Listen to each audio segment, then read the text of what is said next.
নমস্কাৰ বন্ধুসকল, আকৌ এবাৰ প্ৰাণদীপ ব্লগলৈ আপোনালোকক স্বাগতম। আমি আজি এজন যুৱকক লগ পালোঁ, যিজন যুৱক মোৰ নিজৰ সতীৰ্থ, মোৰ দাদা হয়। এই দাদাজনে খুব সুন্দৰ প্ৰতিভা আছে। তেওঁ নাৰদৰ ভাও কৰে। আমি লগ পালোঁ মনোজ দাৰ চাংমাই হালত। তেখেতে ভাত খাবলৈ আহিছিলে, আমি ইয়াতে ভাত খাবলৈ আহিছিলোঁ। চ' আহোঁতে আমি তেওঁক লগ পালোঁ, তেওঁ এতিয়া ভাত খাবলৈ লৈছে। কিন্তু তেওঁ ভাত খোৱাৰ আগত আপোনালোকক দুটামান বস্তু দেখুৱাবলৈ চেষ্টা কৰিম। আপোনালোকে আগবাঢ়ি চাওক, স্কিপ নকৰি ভিডিঅ'টো চাবলৈ চেষ্টা কৰক। নমস্কাৰ। তপনা, নমস্কাৰ। আপুনি বহুত দিনৰ মূৰত লগ পাইছোঁ আপোনাক। নহয় মানে কি হ'ল, আজি তোমাক যে লগ পাম বুলি ভবা নাছিলোঁ একচুৱেলি। আহিছিলোঁ অকণমান টাউনৰ ফালে গৈছিলোঁ, কিন্তু ঘূৰি আহোঁতে অকণমান মানে পেটটো খজুৱালে। খজুৱাৰ কাৰণে ঘপককৈ মাজে মূৰত ফুটীয়া মানে পটককৈ মন গ'ল যে এদিন ইউটিউবত মানে দেখিলোঁ যে চাংমাই হোটেল, পটককৈ পাৰ হৈ যাওঁতে বোলো চাংমাই হোটেলত আজি ভাতকেইটা খাই যাওঁ। তাতে আৰু তাত হাঁহৰ মাংস বিশেষ স্পেচিয়েল, সেইটো কাৰণে চোৱা দেখুৱাই দিছোঁ হাঁহ লৈছোঁ দেই, স্পেচিয়েল হাঁহৰ মাংস মানে।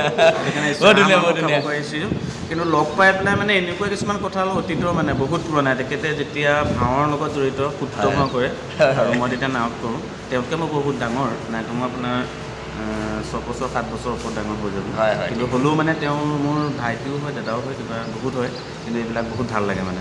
সেইটো কাৰণে আমি দুয়োটা পটককৈ গোট হ'লোঁ, মনৰ কথা পাতিলোঁ, লগতে অকণমান এনজয় কৰিলোঁ। আৰু বিশেষকৈ এওঁ মানে যেতিয়া ফুটি থাকে, মোৰ মানে মেইন কথা হ'ল কি, নাৱতৰ কথা সুধিলে, কিবা গানৰ কথা সুধিলে মানে মই নোকোৱাকৈ থাকিব নোৱাৰোঁ। সেইবাবে মানে গোটেইকেইটাই গাওঁ। আপুনি এটা কলি মই এটা মানে কি গাম এতিয়া কওঁ কোৱা। মই এতিয়া পুৰণা এটা মানে বৰাই আপোনাক সুধিছিলে যে গীতটো বৰাহৰ লগত বৰাহৰ গীতটোতকৈ বৰাই মোক সুধিছিলে বেলেগ এটা গীত। সেই গীতটো মই শুনাই দিছোঁ মানে যেতিয়া গুৰু ব্ৰহ্মা মানে বিষ্ণু আৰু গোটেইকেইজন যেতিয়া একেলগে থাকে, তেতিয়া মানে আপোনাৰ এটা কথা হয়। তাতে মানে বৰাই মোক ক'লে আপুনি এই গীতটো বৰ ধুনীয়াকৈ গায়। ঠিক আছে, মই গীতটো গাই দিছিলোঁ, কিন্তু শ্লোকটোৰ সৈতে গাওঁতে অকণমান প্ৰব্লেম হৈ যায়।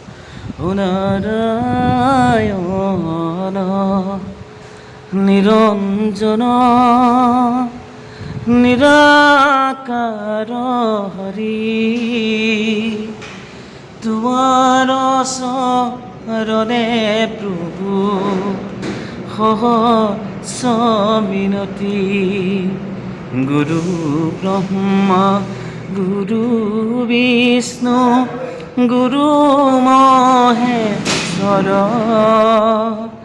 চৰাচৰ জগতৰ তুমি হে ঈশ্বৰ। এনেকৈ মানে ভাল লাগে এইবিলাক গীত। মই খুব সুন্দৰ, আপোনালোকে শুনিছে, নিজে শুনিছে, আৰু খুব সুন্দৰ মানে। আৰু এখেতৰ এতিয়া অকল এই নাৰদৰ ভাওতেই নহয়, তেখেতে এতিয়া আমাৰ বিহুসুৰীয়া গীত কিছুমানো মানে নিজে লিখিছে, নিজে গাইছে। চ' আপোনালোকে এখেতৰ সেইখিনি ফ'ল' কৰিব। ৰিচেণ্টলি এটা ডালিমী বুলি এটা ভিডিঅ' ফুটেজ আপলোড হ'ব, ৰিলিজো হ'ব। তেওঁ নিজে লিখিছে আৰু বনাইছে গানটো, খুব সুন্দৰ গান। চ' আহকচোন চাওঁ এবাৰ এটা কলি, সেই গানটো, সেই গীতটো এটা কলি আমি শুনি চাওঁ। নতুন গানটো ক'ম। তাৰ আগতে মোৰ এটা ইয়াৰ অলপ দিনৰ আগতে মানে এটা বৰষা বুলি এটা গীত, বৰষা গীতটো মোৰ দিছিলোঁ ৰাইজৰ মাজলৈ আগবঢ়াই। বহুতে সহায় জনাইছে বাৰু গীতটোলৈ।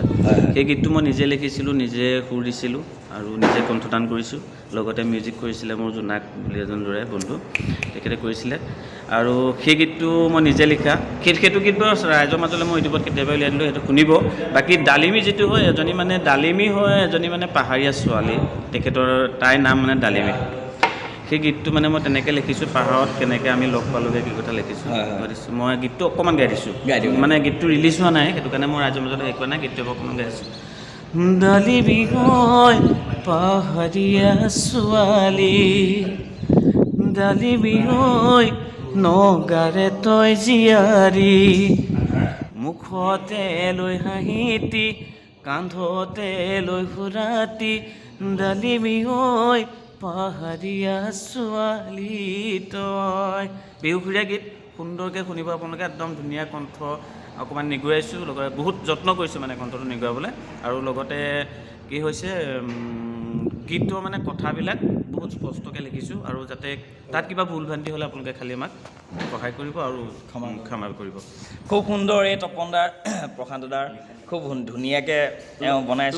আৰু লগতে আৰু এটা কথা আপোনালোকক ক'বলৈ গৈ আছোঁ, আমি য'ত এই ব্লগটো যে বনাবলৈ চেষ্টা কৰিছোঁ, তপন দা আজি হঠাতে ছাডেনলি আহি পালে আমাৰ চাংমাই হালত। আপোনালোকে ফেচবুক বা ইউটিউবত আপোনালোকে সদায় দেখিয়ে আছে যে চাংমাই হাল, মনোজাৰ চাংমাই হাল।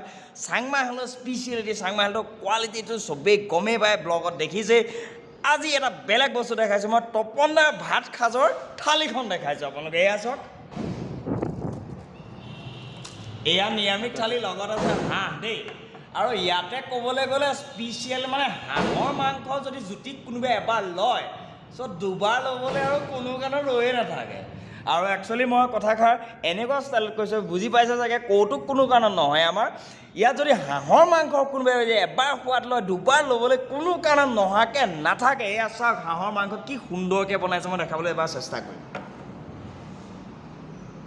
দেখিছেনে কিমান সুন্দৰ গ্ৰেভি। ইয়াতে হাঁহৰ মানে তুমি যিয়ে নোখোৱা লাগিলে, মই কিন্তু এইভাগ দেখি ৰৈ থাকিব একেটা খাব। আমি বহিম, আমি কাষতে বহিছোঁ, তপনদাই খাব, তপনদাকো দেখুৱাম, খাই থকা ভিডিঅ' দেখুৱাম দেই। খাই থকাটো নেদেখুৱাব, একো নাই আপুনি কওক।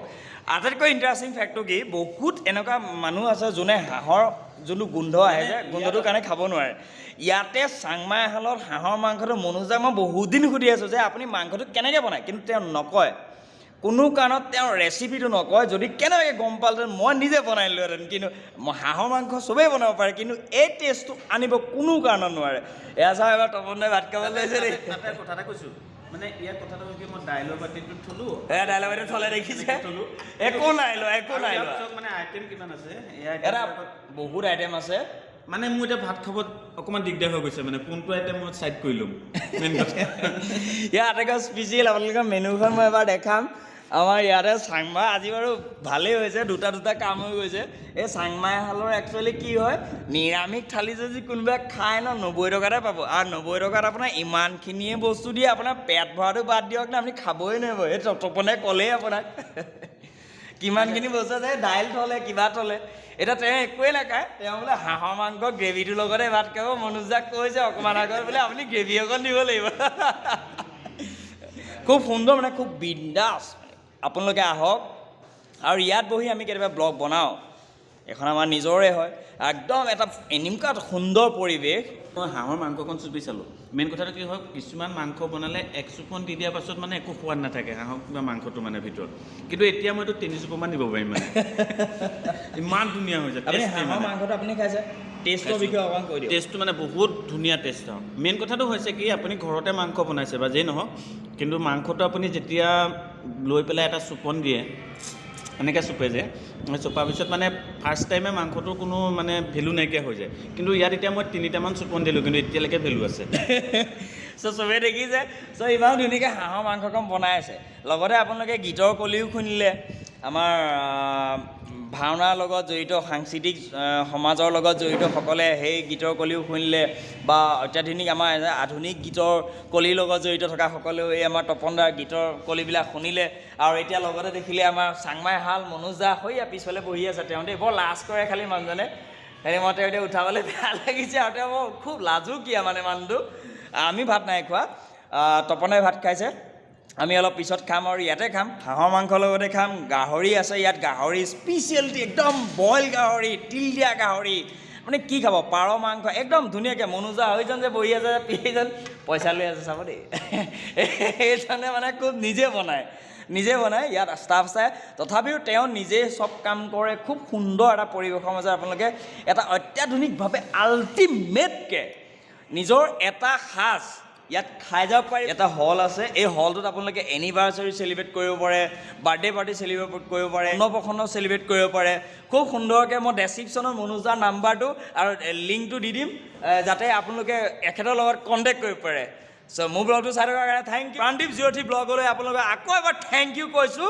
চ' মোৰ এইটো ভিডিঅ' স্কিপ নকৰাকৈ আপোনালোক চাই থকাৰ কাৰণে ধন্যবাদ। মোৰ এই ভিডিঅ'টো আপোনালোকে লাইক কৰিব, কমেণ্ট কৰিব, ছাবস্ক্ৰাইব কৰিবলৈ কিন্তু কোনো কাৰণত নাপাহৰিব।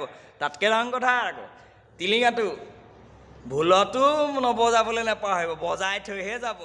Thank U.